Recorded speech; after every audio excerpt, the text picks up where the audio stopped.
I recently got a call from my landlord informing me that we can renew our lease whenever we're ready to.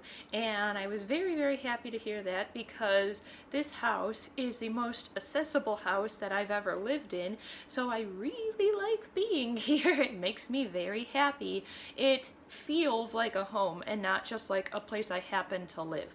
And if you can find a place that absolutely feels like home to you and not just a place you have to go after work each day, stay there as long as you can. It's going to do wonders for your mental health. While I was thinking about the fact that I'm going to continue living here, I realized that there is a very important topic involving disabled people that not a lot of people have discussed, at least not at length on here. And that is the fact that housing for disabled people, particularly people in wheelchairs, is really, really difficult.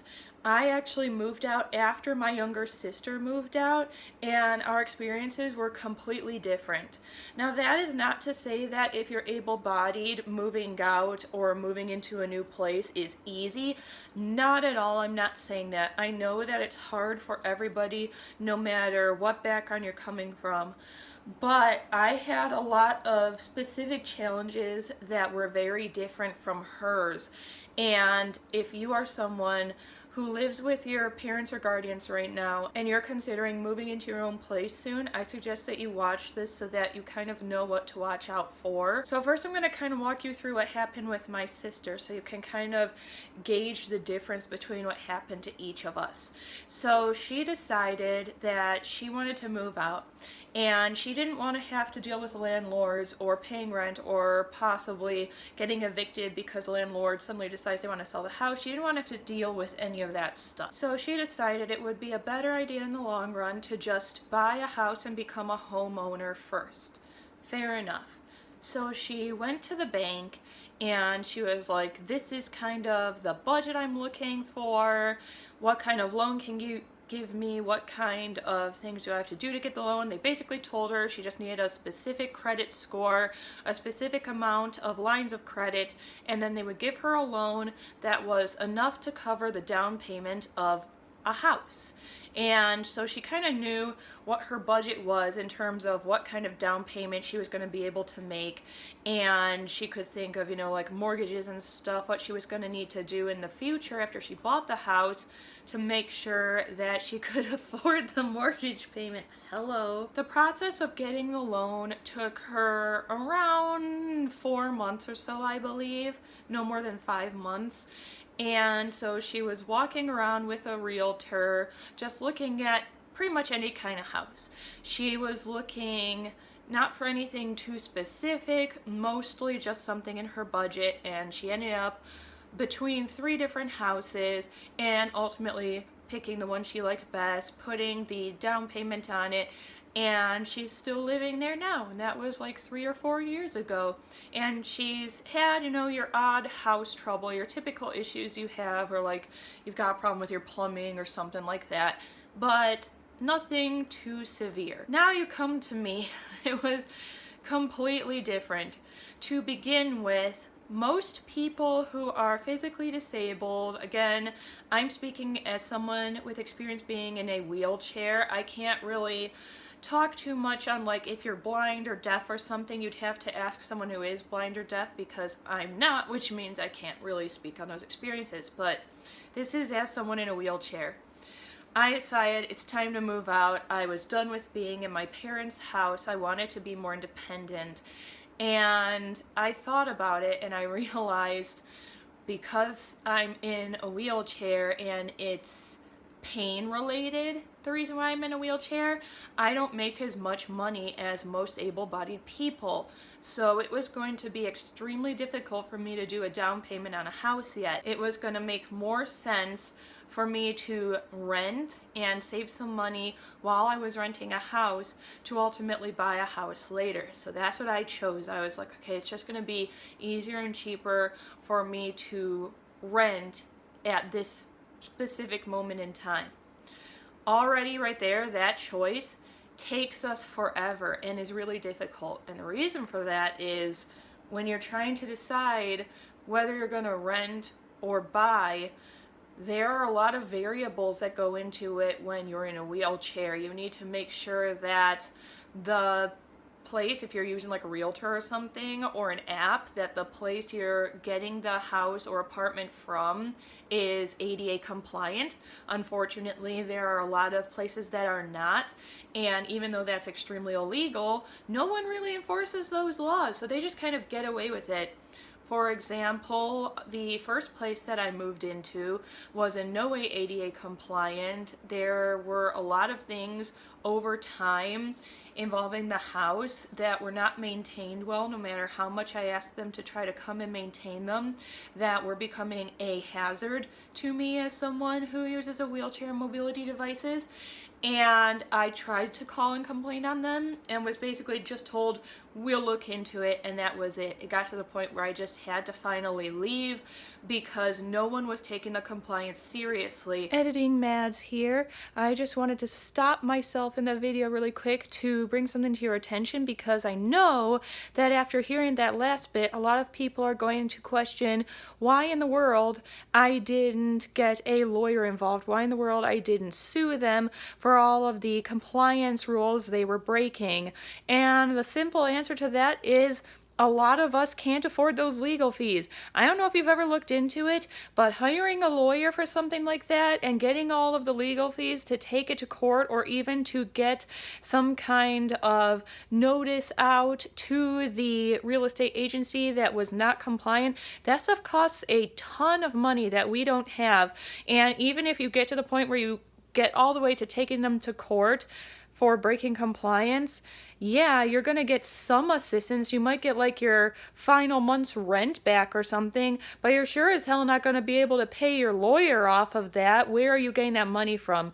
A lot of people who are disabled do not make enough money to get a lawyer involved when things like this happen. That is why we don't usually sue, and unfortunately all these agencies take full advantage of that. They know that if we can't sue them and we can't do anything about it, they can keep breaking compliance. Whether you're buying or renting a house, especially if you're renting a house or an apartment, you need to be very well versed in ADA compliance laws. You need to understand fully what your landlord is responsible for and what you are responsible for.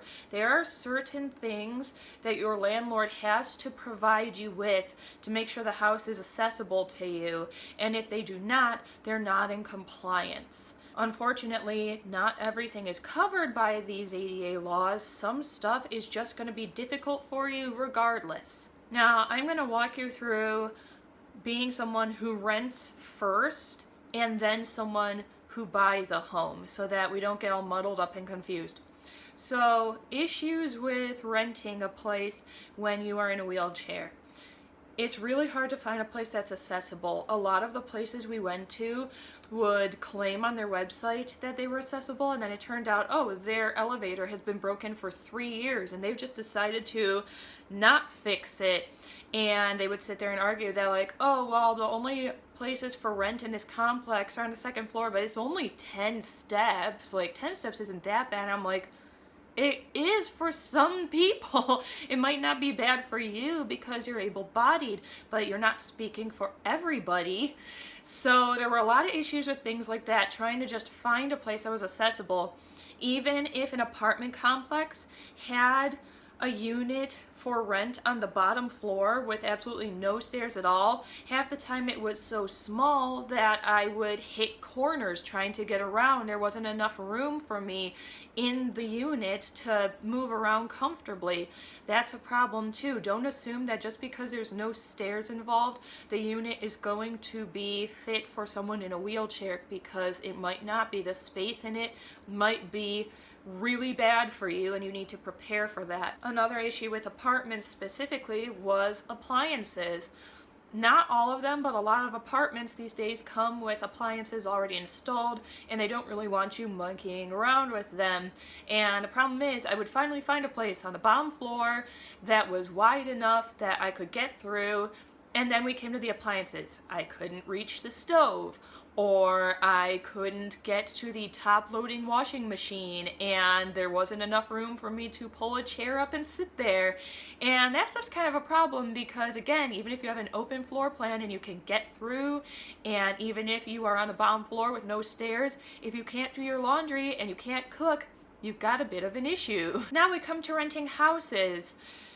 Houses were gonna be easier for me overall because depending on the size of the house, when I'm looking at it, I can tell pretty immediately whether or not the floor plan will suit me.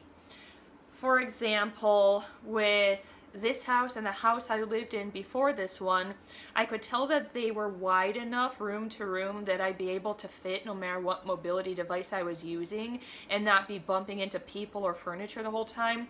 The appliances were all right, more or less everything was okay. But renting a house is a lot more expensive than renting an apartment, usually, especially if you're going to be living in the full house and not in a duplex. So in order to be comfortable and safe in your dwelling, you're gonna have to fork over more money, which means it will take you longer to save to actually buy your own home in the future. So you have to kind of figure out what you need to do to plan for that. Sometimes I live paycheck to paycheck, other times I just barely make ends meet, and sometimes I get lucky and I have a little bit of extra. But all of that is the sacrifice I have to make to live in a house that suits my needs. And unfortunately, sometimes that's just how it's going to be. The other issue that you have is, this isn't always, but sometimes when you are renting a full house rather than an apartment, it will be the homeowners that you're paying rent to and not a real estate agency. So if your pipe bursts or something and you try to call the homeowner and they're on vacation across the country, they're not going to be able to come and help you right away. They might have to have you call an emergency plumber or something, and in that case you better have the 100 and whatever dollars this guy needs on hand to fix the pipe until your landlord gets back and gives it back to you. You've got to be prepared for things like that. We've had to go through things like that before because you can't expect your landlord to constantly just sit in their house doing nothing, waiting for you to call and say something's gone wrong. Sometimes you're going to be in sticky situations like that where something breaks, they're out of town, and because it's not a real estate agent, they're going to have to either wire you money to pay the person, or you're going to have the money on hand and then deal with it later. Now we come to owning a home. Say that all this rental stuff seems too stressful for you or too difficult, and you're like, owning a house, it's just going to make more sense. Well, let's use two hypothetical people to explain why this is going to also be difficult. We're going to call one Sally, and Sally is the able-bodied person in this picture, and the other one will be called Joe, and Joe is the one in the wheelchair. Sally and Joe both have a budget of $230 grand to spend on a house. They can't really go outside of that budget. So Sally goes to a real estate agent. She lets them know she has $230K to spend on a house. Real estate agent shows her 3 to 5 houses most likely. She thinks about it. She thinks about which one she liked the best, which one she thinks she'd want to stay in long term, make sure nothing is wrong with it, does an inspection and all that, make sure she has the money for the mortgage, and now Sally is set. She doesn't have to worry too much as long as it's within her budget and nothing's broken right now. She buys the house, it's hers, it's done. Now we come to Joe. Joe also has $230K, explains to the real estate agent that that is what she has to spend on the house. Real estate agent says okay and takes her to 3 to 5 different houses. Now we start having problems immediately because Joe realizes there's not a lot of houses for sale in the area that she works in that are accessible. They all have a flight of stairs, and she's going to have to buy an acorn stair lift, which can run you up to 10 grand sometimes, especially if it's one that curves, if you have a double staircase. She realizes she's going to need to get a ramp because the front porch has 3 steps. She realizes that any of the houses in the area that she works in that are single story rather than 2-story houses are also a problem because they're not quite wide enough for her, and her wheelchair is going to be taking up a majority of her living room, so she won't be able to have guests over that much. These are things that are already going to start really stressing Jo out because it severely limits the houses that she can look at. So let's say that Jo finally does see that there is one house in the area that she works in, there won't be an insane commute, that is a single story and that already has a ramp on the porch. Maybe it was an older couple or another disabled person who lived there before. Not too bad. Well, it's right at the peak of her budget. It's exactly $230K. Jo has no extra wiggle room money if she buys this house. Now she has to think about that. This is the only accessible house she can find that is in a distance from her job that won't cause unnecessary stress and strain on her budget for gas money and everything. But it's at the peak budget, which means she probably is going to need to fix the bathroom to suit her needs. Every disabled person needs a different kind of bathroom to suit whatever they're going through. She doesn't really have money to do that now. She might need to make the kitchen more accessible and make it so that she knocks down upper cabinets and puts everything down below instead. That's going to be like $10K. Can't really do that either. So Jo can buy a house right now and finally be a homeowner and be out of her parents' house and not feel guilty about the fact that she's still living there and being a burden on her parents. But if she buys the house, she doesn't have any extra money to make it a little bit more accessible for herself. And if you think this is any kind of an exaggeration, it's really not. For the past 2 years, I've been looking at every single house for sale within like a 50-minute radius of Phoenix's job, and all of them are completely unaccessible for a person in a wheelchair. I would need to put a ramp on the front porches. All of them have stairs, at least 1 to 3 steps getting into the house. I would have to get a stair lift because almost all of them are 2-story houses. I would have to redo the bathrooms because they are not bathrooms that are capable of taking a wheelchair into them. I would have to redo a good chunk of all the houses, and all of them are right up there at the tippy top of the budget that we would have to buy a house.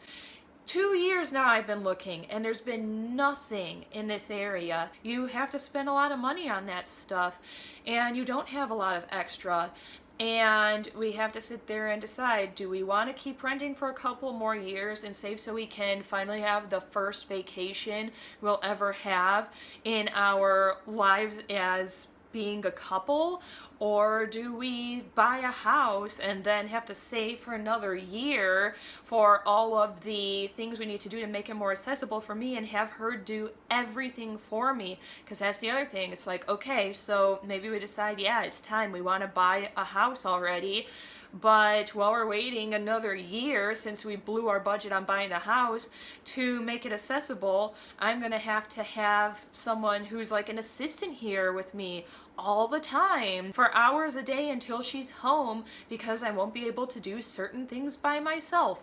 Or we're going to have to get something that isn't a house we're really gonna love like most people get to, because we have to make sure that we spend under our budget so we can make it accessible. This is something that is a huge problem for people in wheelchairs, finding accessible housing that doesn't cost an arm and a leg.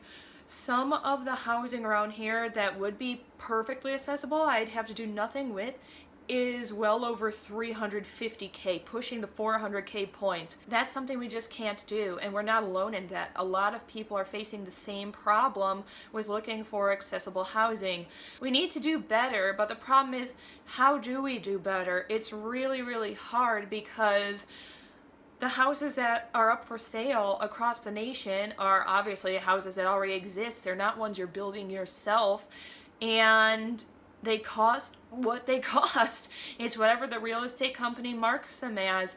And we need to find a way to either make them more affordable to people in wheelchairs so that they can be homeowners and they can actually make the house accessible for themselves, or we need to do better with the banks, what kind of loan we get. Maybe there should be a home loan specifically for disabled people that tacks on an extra 10 or 20 grand to the home loan specifically for making the house more accessible.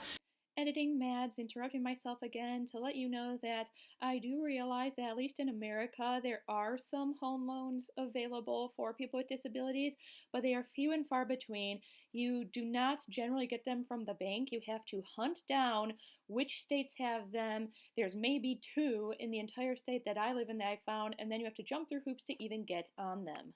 There's just things we need to do a little better with, because like I said, I'm not alone in this. A lot of people I know who are in wheelchairs have faced the same problem. Some of them have not been able to move out of their parents' house until they're married and like 30 years old. On average, people don't want to move out when they're married and 30 years old. They want to be able to do it before then. They want to have independence as adults. They don't want to have to rely that much on other people.